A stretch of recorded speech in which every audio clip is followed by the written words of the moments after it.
And we are ready for our next session. Jack, Ela, Peter, come on up. All right, great. All right, so it's time to dive into the world of artificial intelligence. Not the kind that's going to troll you on Twitter, but the kind that may one day drive your car for you. AI is a family of technologies that can be truly scary to some and overhyped by others. Finding that sweet spot between those two extremes can be tricky. We're going to do our best to get that right here today. Jack Stewart, a senior writer at Wired magazine, will set the stage, breaking down the particular challenges around communicating these topics. Fun fact about Jack, he once went to visit the Chernobyl nuclear exclusion zone for a summer vacation. Sounds like a fun one. Ela Norbosch is a professor of robotics at Carnegie Mellon University.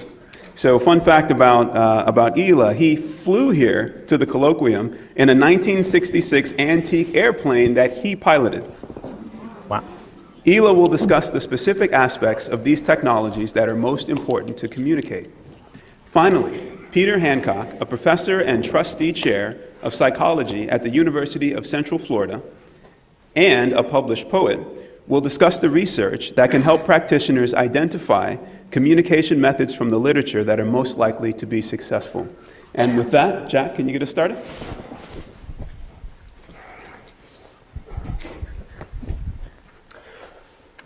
Good morning. Thank you for having me here. My name is Jack. I cover transportation at Wired magazine.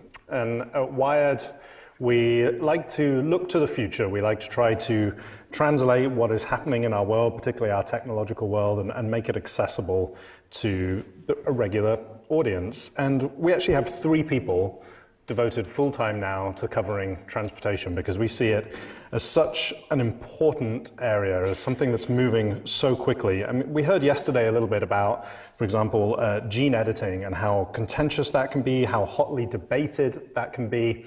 The same, I don't think, can be said yet for autonomous vehicles, but I think that it probably should be and will be. I mean, usually I'm stuck behind a computer or at the very best a radio microphone, so I don't get to see my audience. I've got a whole group of you here today, so let's just do a hand show right at the very beginning. I'd love to know how many people have been in a driverless car. 1, 2, 3, I mean, I can count them on basically one hand. 5 or 6 people.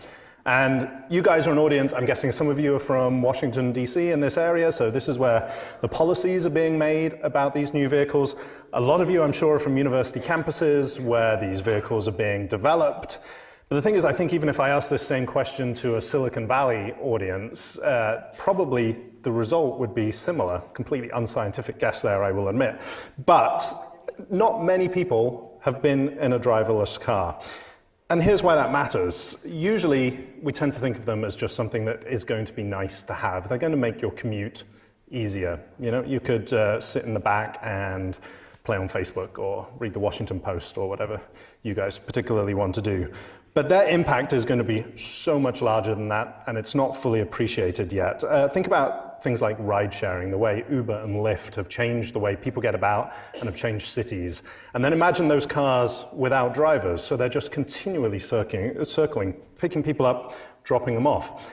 That suddenly means we don't need parking in the same way. That means we can design city streets differently. That means we can design and use buildings differently.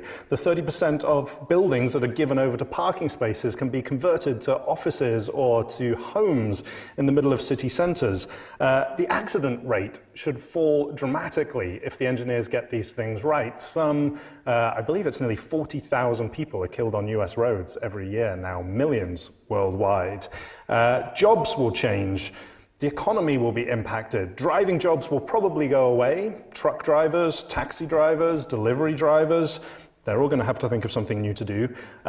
Imagine what will happen when you don't have to pick your own child up from school because you can just send your car to do it.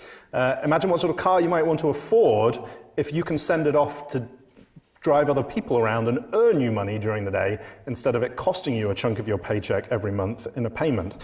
These types of changes, and I'm sure I haven't thought of them all there because you just can't until these things arrive, I feel are probably going to be as impactful as the arrival of the smartphone, and yet we're not fully aware of them all yet, and a lot of outlets aren't really covering them a lot yet. They're seen as quite niche. Car magazines will talk about driverless cars.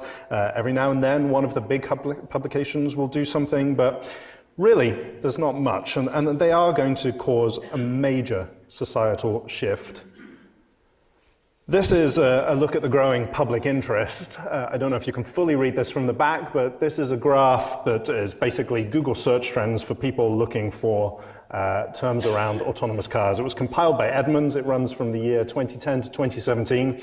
And you can see there's definitely an increase in interest. But you can also see that the spikes in interest are where things have probably gone wrong. There's a lot when things have been involved in accidents, in crashes. There's a lot around Tesla. Tesla tends to be a word that drives interest in this field. So people care. People are looking for a good, trusted, authoritative source for this information. And it's up to us to help try and get information out in between those peaks. So in between the bits of bad news that spike attention, we want to get some, good news out there, or at least contextual news. Let me ask you guys an easier question. Maybe we'll get more hands up this time. How many of you think you actually know what a driverless car is? Yeah, definitely more hands. I would say probably sort of 30, 40% there. But you're wrong. This is an actual headline on a piece that we actually ran. None of us really know what a driverless car is yet. I mean, I'll give some of you guys a pass because I suspect this is a much more intelligent audience than we typically talk to, and perhaps a more involved audience, but consumer awareness definitely remains low. There's a lot of confusing terminology. I mean, is a Tesla a self-driving car? It's certainly marketed as such to a very large extent, and a lot of the automakers are selling their very high-end cars with what they call driverless features. But really, those are kind of driver aid features. The driver still needs to be in the car. So when we're talking about covering this field, I guess there are three big challenges that I'd like to quickly highlight. One is the fast pace of change. The other is the morals and the ethics that we all need to consider. And the next one is the size and the scope of the field.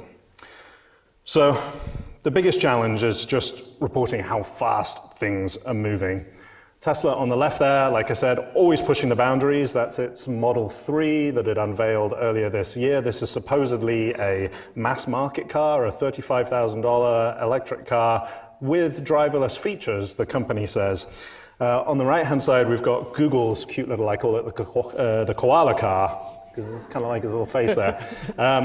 They tried to roll that out as part of their experimentation in that field. Google, now known as Waymo under the Alphabet umbrella, was typically seen as the leader in this race. Then it looked like they were falling behind a little bit. They tried this vehicle with no conventional controls, no steering wheel, no pedals, and realized legislation was not going to allow that at this point. So they've kind of rolled that back, and now they're using Chrysler minivans for quite large-scale trials with the public in the Phoenix area, where they're actually giving people rides in their cars, and they've just announced they're taking the driver out of the driver's seat for the first time, and allowing these vehicles to actually drive for themselves with no kind of safety driver right there.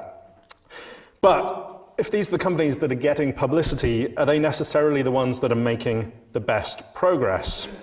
I'm not really sure. None of us are really sure. There's a lot going on behind the scenes. The next challenge is morals and ethics. This is actually my brain. This was an experiment, or rather a demonstration of an experiment at Stanford University, where I was wired up to measure my cognitive load whilst driving this vehicle. And it turns out I am no good at multitasking. If you ask me to do one thing and then expect me to still concentrate on driving, I'm not going to do it very well. And no human is going to do it very well. So that's why driverless cars have so much promise. They can multitask, they don't get distracted, they don't get drunk, they don't play on Facebook, they don't turn around and talk to their passengers. But how safe do they have to be for us to want them and to allow them on the roads? Twice as safe as a human driver? 10 times as safe as a human driver? Twice as safe would mean they're still killing 15 to 20,000 people on the roads every year.